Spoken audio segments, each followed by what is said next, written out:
Good evening. I'm Dalton Brooks, and welcome to SPMT 334, your source of all sports all the time.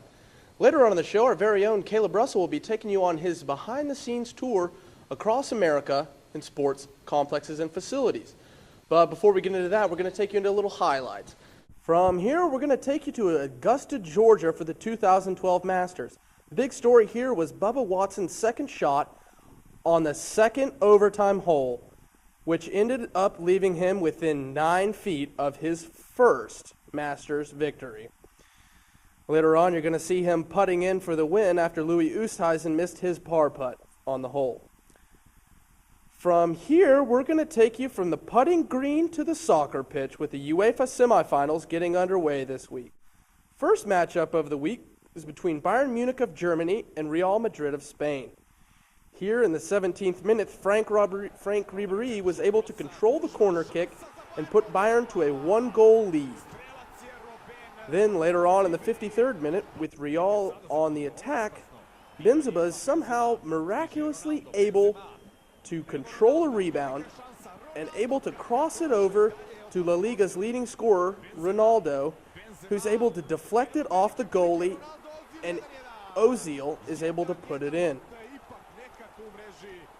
In the final minutes of the match, although, Philipp Lahm of Bayern is able to squeak past defenders and send a nosy little cross in for Mario Gomez to put in the back of the net that ultimately ended the match with Bayern winning 2-1. In the second semifinal match between Chelsea and FC Barcelona, not much scored in this one, but Chelsea's very own Ramirez sends a miraculous cross to Didier Drogba, who scores the game's only goal in stoppage time of the first half. Here's another look as Chelsea cruises to a 1-0 victory. Let's hope next week's semifinal matchup are just as exciting as those. Speaking of excitement, our very own Caleb Russell is coming to you now with his tour across SEC football programs and their facilities.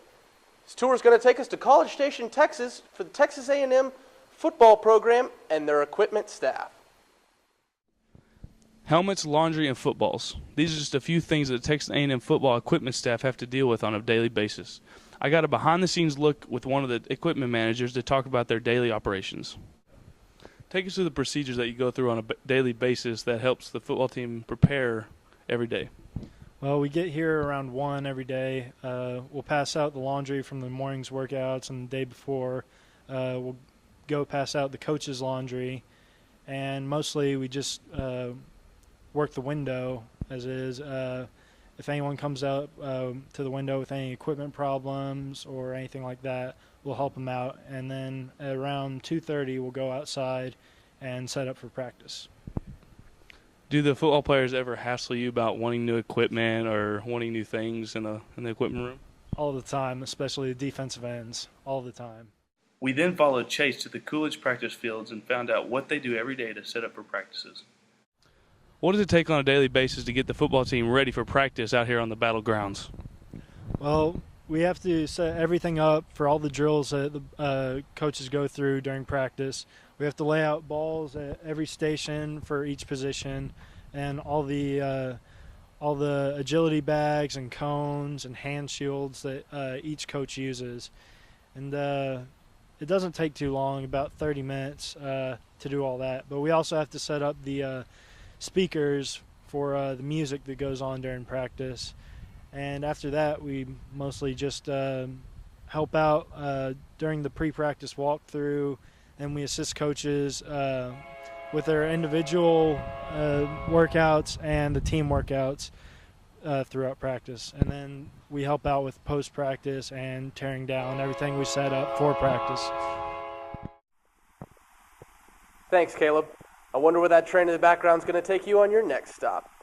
Sticking with football in Texas, the NFL schedule was just released. After last season's groundbreaking playoff run, the Houston Texans, led by Arian Foster, have 4 primetime games as well as a Thanksgiving game against the Detroit Lions.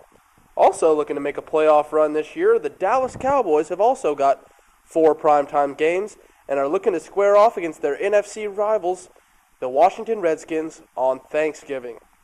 Now switching over to baseball, On April 15th, all Major League Baseball teams will be honoring Hall of Famer Jackie Robinson by having every player don his famous number 42, as they do every year.